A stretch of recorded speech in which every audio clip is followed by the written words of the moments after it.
My name is Scott Boyer. I'm a musician. I've been in the, I guess you would call it the pop music industry since about 1965, about 50 years. So when folk rock came along, a fella named Butch Trucks and another fella named David Brown David played bass, Butch played drums. Both of them were playing in rock and roll bands, you know, playing Beach Boys and Jan and Dean and stuff like that. And David, I think, was the one that started talking to Butch one night and said, "Hey, man, this new folk rock thing, you know, Boyer over there has been doing in a folk singing band for the last. He knows all them folk songs. Let's get him and start a band and you know, get him an electric guitar and you know, make him rock it up a little bit. And he knows the words to all the songs and how to sing them already, you know." So when I first got with David and Butch, we named the band The Bitter End. Then after we had been together a few years, the flower power music started happening with bands like the Strawberry Alarm Clock, the names like that. So we changed our name to the Tiffany System at that point. We had to come up with a different name for the band. We were fixing to release an album, and we were at lunch with our producer, Bradley Shapiro. We were actually in the motel room waiting to go to lunch, and we were all starving to death. And he would say, "Well, we got to have a name. I got to take a name back to the company today." And we went, "I don't know." And I thought up, I said, "Well, hey, what about the 29th of February? Because it only comes around every so often, just like we do, you know." And somebody else said, "What about the 30th of February? And Bradley Shapiro said, "What about the 31st of February? And everybody in the band went, "I don't care, you can call it your mama if you want. Let's go eat, I'm starving." We couldn't get any club owner down there to hire us because they wanted more people in the band for whatever reason, you know. And we played at a place called the Pier down there one night, and we got a standing ovation. The crowd loved us, and we came out of there, and the manager came over and said, "You know what, y'all did great. You sounded wonderful. I wish I could hire you. You know, it's just not, you know, I just don't feel right about hiring a three-piece." So on our way out, somebody at the bar turned around and said, "Man, y'all sounded great." Well, the person that said we sounded good was Greg Allman. So we went out with him. He introduced us to Dwayne, and we spent the night just knocking around Daytona because Dwayne played on a song with me.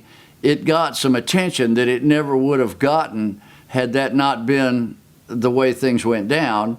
And that song has sort of been with me for the rest of my life. And if it wasn't for Greg, my musical prowess as a session musician and as a backup musician, well, I would never have gotten anywhere close to as good at that as I did get over the years, playing with Greg in the studio and playing live. You know, he just taught me so much about that stuff. When I started the band Cowboy with Tommy Talton, we rented a place up in Jacksonville, and one morning at about 7 o'clock, there was a knock on the door, and we opened it up, and it was Dwayne, and he went, "Hey, here, you guys got a band, play me some songs." So, and he said, "Okay," you know, after we played him 4 or 5 songs, he said, "Okay, I've heard enough," and he went up to Macon, and the next thing I know, Johnny Sandlin came down to hear us, and after he went back up there, they signed the band. It didn't take hardly any time at all, and I found out later that Dwayne had gone back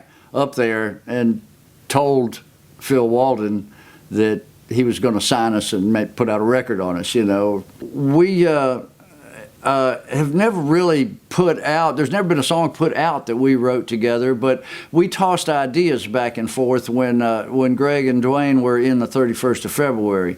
And as a matter of fact, there was an album that came out that had the first version of Melissa on it, and a couple of other songs that Greg had written. When I was in a band down in Mobile after Cowboy called the Convertibles, and when that band broke up, I was sort of drawn here because there wasn't anything keeping me there. At the time, I called Johnny, who we hadn't spoken in a good while, and said, "Well, what's up?" You know, and he said, "Well, I'm starting a band." He said, "Yeah, we're looking for a rhythm guitar player and a drummer," and you know, just everything about it appealed to me when I got up here. So we joined the band, the Decoys, who a lot of people have heard of now.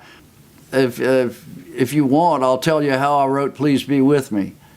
It was during the first time that I was here in Muscle Shoals. I was sitting there on the bed, bored stiff, and I grabbed a pad and a pencil, and I did what you said. I just started writing stream of consciousness stuff.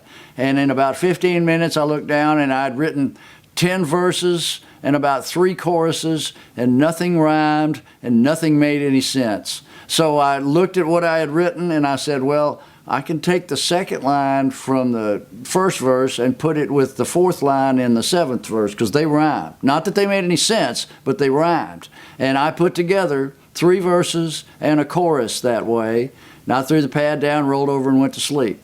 And the next day, Dwayne came into town to play on the second album, the 5 Will Get You 10 album. And the first thing he said was, I want y'all to play me some of your brand new songs, because you got 3 guitar players in the band, and on the ones that you've already got worked up, I'll never find anything to do. It finally got down to me where all I had left was that song, and I said, well, I wrote this little thing last night. There ain't nothing to it, but I'll play it for you if you want. And they went, yeah, play it for us. So I did, and at the end of it, Dwayne went, wow, that's just a beautiful song. And I went, really? And he went, yeah, and Johnny Soundland went, yeah, man, that's great. And Dwayne immediately said, that's the one I'm going to play on. I said, okay, don't ever throw away anything you write until you play it for somebody else whose opinion you sort of trust, at least partially. You're more than liable to be throwing away a hit song, if you don't play it for somebody else just to get their opinion on it. You say, well, maybe they'll say, well, I think the first verse is good and the rest of it's no good. But anyways, get somebody else's opinion before you throw it in the trash can, because you never know.